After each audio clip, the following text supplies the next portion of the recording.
مصداق T V اپنے ناظرین کو خوش آمدید کہتا ہے۔ ڈرامہ سیریل دل نادان میں جنید کی شادی کے موقع پر نایاب کا چلتے ہوئے گرنے پر زاویئر کو شدید غصہ آیا ہوا تھا۔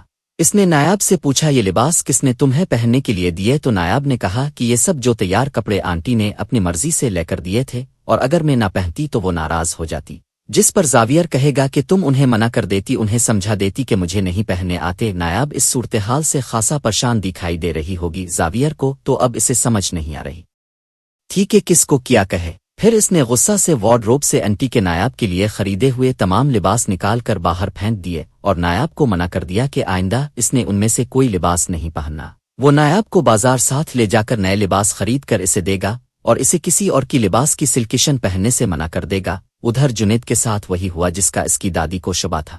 تانیہ جیسے ہی گھر پہنچی تو اس نے عروسی لباس کے ساتھ اپنے دولہا ساتھ جو روائے اپنا، اس سے تو جنید کے سارے کو اب ٹوٹ کر چکنا چور ہو گئے۔ جنید سمجھ گیا تھا کہ تانیہ نے اس کو استعمال کیا ہے۔ وہ تانیہ کو پوچھے گا اگر تم نے یہی کرنا تھا تو پھر شادی کرنے کی کیا ضرورت تھی، لیکن تانیہ اسے جواب دے اسے کمرے سے بھی نکال دے گی۔ جنید مرتا کیا نہ کرتا کہ مصداق خاموشی سے تانیہ کا نیا روپ دیکھ رہا تھا، جس نے نکاح کے موقع پر نہ صرف بھاری بھرکم حق مہر اور قیمتی تحائف کے ساتھ بزنس میں بھی جنید کے حصہ کی آدھی پارٹنر بن چکی تھی۔ زاویئر کاروبار کو دیکھتا ہے اور تانیہ نے بھی زاویئر سے انتقام لینا ہے، تو آنے والی قسطوں میں معلوم ہو جائے گا کہ وہ اپنے ساس سسر کے ساتھ خاوند کو کیسے ناکوں چنے چنواتی ہے۔ دوسرے روز جبیت پھر تانیہ کو سمجھانے کی کوشش کرے گا اور کہے گا کہ دیکھو تانیہ، میں جانتا ہوں کہ دادی تمیری مزاج سے بہت اچھے سے واقف ہیں، لیکن شاید تم میرے مزاج سے اب تک واقف نہیں ہو۔ یہ سن کر تانیہ تنزیہ مسکرا دیتی ہے۔ ادھر نایاب دادی کے پاس جا کر ولیمہ کے لیے لباس کی بات کر رہی ہوگی کہ تانیہ بھی آ جاتی ہے۔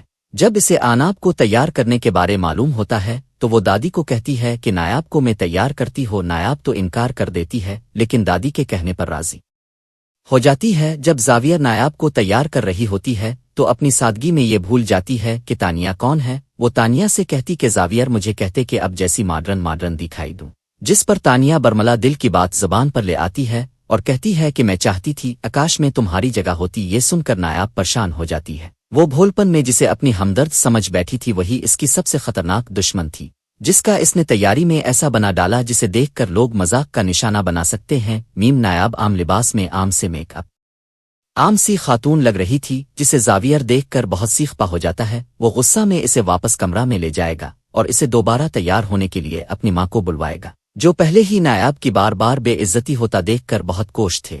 زاویئر کی ساری فیملی کو بس ایک ہی کام تھا کہ کسی طرح نایاب کو مہمانوں اور زاویئر کے سامنے ذلیل کروانے کے پروگرام بنانے اور ان پر عمل کرنا ہی تھا۔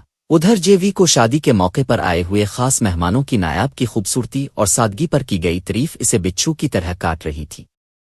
کہاں وہ امیرزادی مہنگے لباسوں میں ملبوس فارن ایجوکیٹڈ اور کہاں ایک غریب خاندان کی غریب لڑکی عام کالج کی انڈر گریجویٹ، اس کے ساتھ تو اس کا کوئی جوڑ نہیں بنتا۔